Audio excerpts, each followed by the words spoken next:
Hello बच्चों, welcome back. इस video में हम देखेंगे the making of nationalism in Europe. Europe के अंदर मिड 18 सेंचुरी में नेशन स्टेट जैसा कुछ नहीं था। अब नेशन स्टेट का मतलब क्या होता है?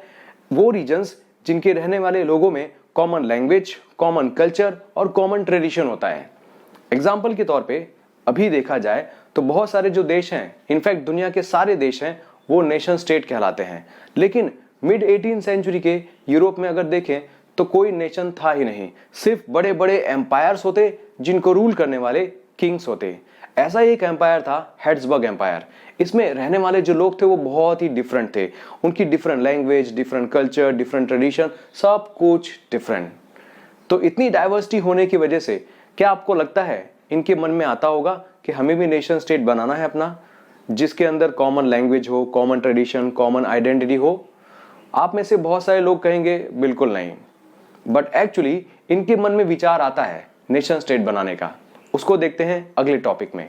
तो बच्चों, अब बात करते हैं नेक्स्ट टॉपिक की, जो है 2.1 aristocracy and the new middle class.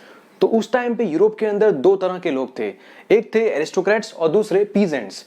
Aristocrats के बारे में पहले समझते हैं। ये माइनॉरिटी में थे, ये वेल्दी पीपल थे, वो लोग जो बहुत वेल्दी फैमिली को बिलोंग करते हैं, जिसकी सोशल हायरार्की में रैंकिंग काफी ऊपर होती है। इनके पास में बहुत सारे एस्टेट्स थे, बहुत सारी मिलकत थी, प्लस इनके टाउन हाउसेस थे कंट्री साइड में। और क्योंकि इनके पास जमीन थी, पैसा था, इसीलिए ये सोशली और पॉलिटिकली काफी पावरफुल थे। इनकी कॉमन लैंग्वेज थी फ्रेंच, प्लस इनकी फैमिलीज कनेक्टेड थी मैरिजेस की वजह से, और इनका कॉमन वे ऑफ लिविंग था। तो ये हो गया एरिस्टोक्रेट्स के बारे में, और ये लोग माइनॉरिटी में थे यूरोप में। अब बात करते हैं पीजेंट्स की, जो कि मेजॉरिटी में थे। ये बेचारे गरीब थे, इनके पास में ज्यादा जमीन थी ही नहीं, और बहुत सारे ऐसे भी लोग थे जिनकी कोई जमीन नहीं थी। दे वर लैंडलेस। तो एक तो जमीन भी नहीं है, प्लस पैसा भी नहीं है, so they were very weak socially and politically. अब इन दोनों ग्रुप को देखा जाए तो इन दोनों ग्रुप में से किसी के पास भी, किसी के मन में भी नेशन स्टेट वाली फीलिंग या आइडिया आता नहीं है। तो बच्चों, ये नेशन स्टेट का आइडिया आखिर आया किसमें, वही जानेंगे अब। तो इंडस्ट्रियल रेवोल्यूशन के बाद एक नई वर्किंग क्लास सोसाइटी में उभर के आती है, जो है मिडिल क्लास। अब ये लोग जो थे वो ना तो ज्यादा गरीब थे ना तो ज्यादा अमीर थे, बट ये लोग एजुकेटेड लोग थे। मतलब कौन? बिजनेसमैन, इंडस्ट्रियलिस्ट, प्रोफेशनल, जैसे डॉक्टर्स, लॉयर्स, पुलिसमैन, ये सब।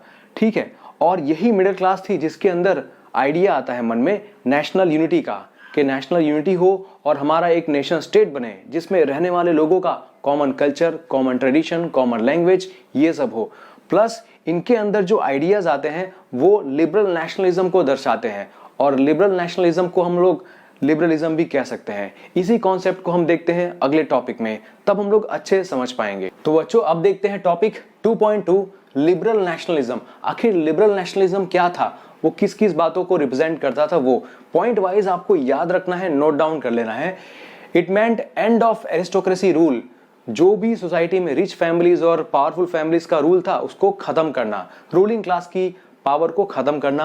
Plus government with people's agreement. जो भी गवर्नमेंट बनेगी वो लोगों की मर्जी से बननी चाहिए, उनको एग्री करा के तब जाके बननी चाहिए।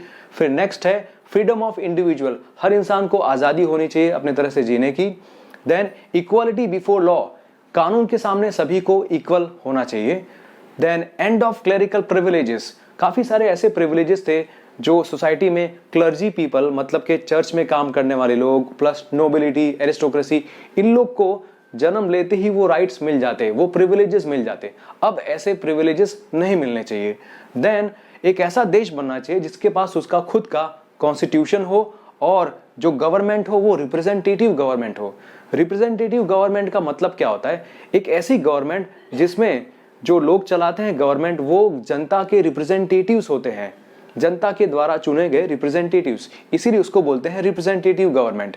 अब ये सारे जो पॉइंट्स हैं, इन्हीं सारी बातों से ये जो नई मिडिल क्लास है वो स्ट्रगल कर रही थी, और इसमें हमने देखा लिबरल नेशनलिज्म क्या है। अब बात करते हैं कुछ प्रॉब्लम्स की, कि उस टाइम पे क्या प्रॉब्लम थी। ये जो नई मिडिल क्लास है, क्या वो हर चीज को सपोर्ट करती थी? नहीं। डिस्कस करते हैं कुछ प्रॉब्लम्स। सबसे पहले ये वोटिंग राइट्स वाली प्रॉब्लम।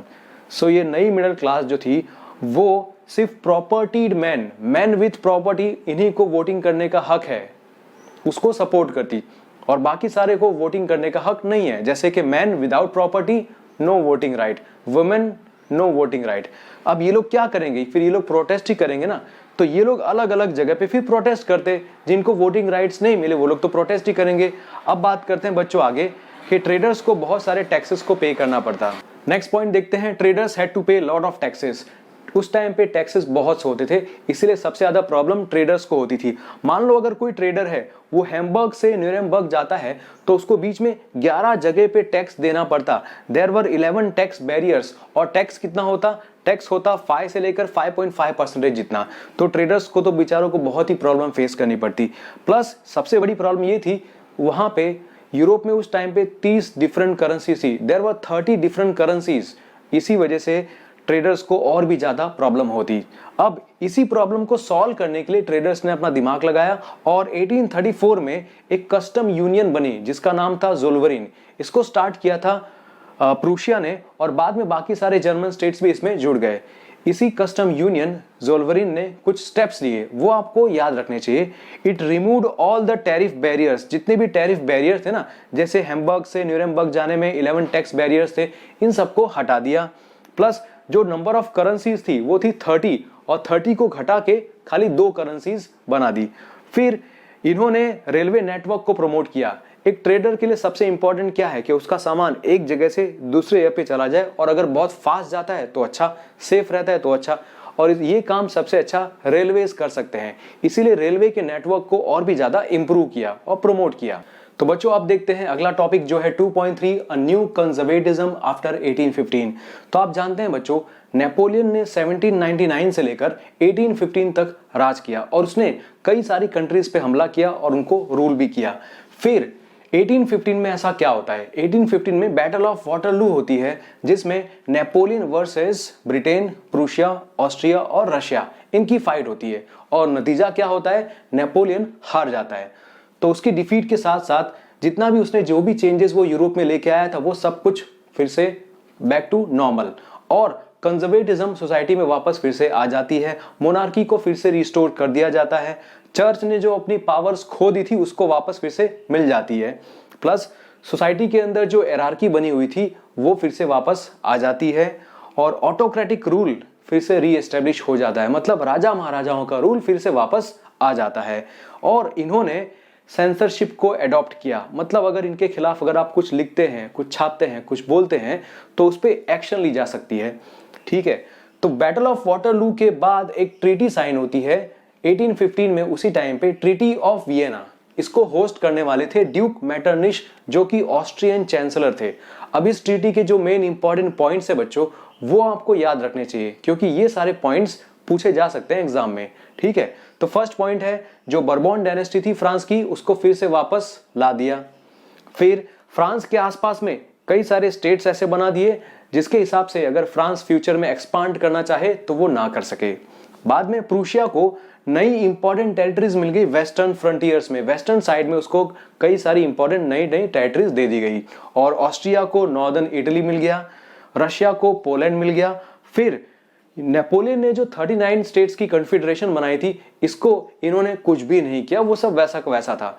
तो आपने देखा बच्चों, इस बैटल के बाद जो ट्रीटी साइन हुई तो उससे हमें क्या समझ में आता है कि यूरोप के अंदर फिर से मोनार्की वापस आ जाती है, कंजर्वेटिव लोगों को फिर से पावर में आने का चांस मिल जाता है। तो अब बच्चों बात करते हैं अगले टॉपिक की 2.4, द रेवोल्यूशनरीज। सो 1815 के बाद जब फिर से कंजर्वेटिव पावर लोग वापस आ गए तो लिबरल नेशनलिस्ट खुश नहीं थे। उनको पता है कि कंजर्वेटिव्स उनको दबाने का ट्राई करेंगे, उनको पनिश करने का ट्राई करेंगे, तो ये लोग अंडरग्राउंड चले जाते हैं। मतलब जमीन के अंदर नहीं, अंडरग्राउंड का मतलब सीक्रेटली छुप छुप के रहने लगते हैं, और इसी तरह से वो अपनी सीक्रेट सोसाइटीज बनाते हैं। प्लस इनका ये मकसद था कि हमें मोनार्की का अपोज करना है, हमें ऑटोक्रेटिक रूल का अपोज करना है। ये चाहते थे कंप्लीट फ्रीडम। और ऐसा ही एक बंदा था जिसका नाम है गुज़ेप मेज़िनी। इनका जन्म 1801 में जिनोआ में हुआ था। ये एक इटालियन रेवोल्यूशनरी थे, और ये एक सीक्रेट सोसाइटी के मेंबर थे जिसका नाम है कार्बोनरी। इन्होंने आगे जाके 2 सीक्रेट सोसाइटीज को भी एस्टैब्लिश किया था। फर्स्ट है यंग इटली जो कि मर्सलेज में, और दूसरा यंग यूरोप जो कि बर्ने में। तो इन्होंने कौन सी 2 सोसाइटीज को एस्टैब्लिश किया? 2, यंग इटली और यंग यूरोप, और ये मानते थे कि इटली को यूनिफाई करके एक देश बनाना है।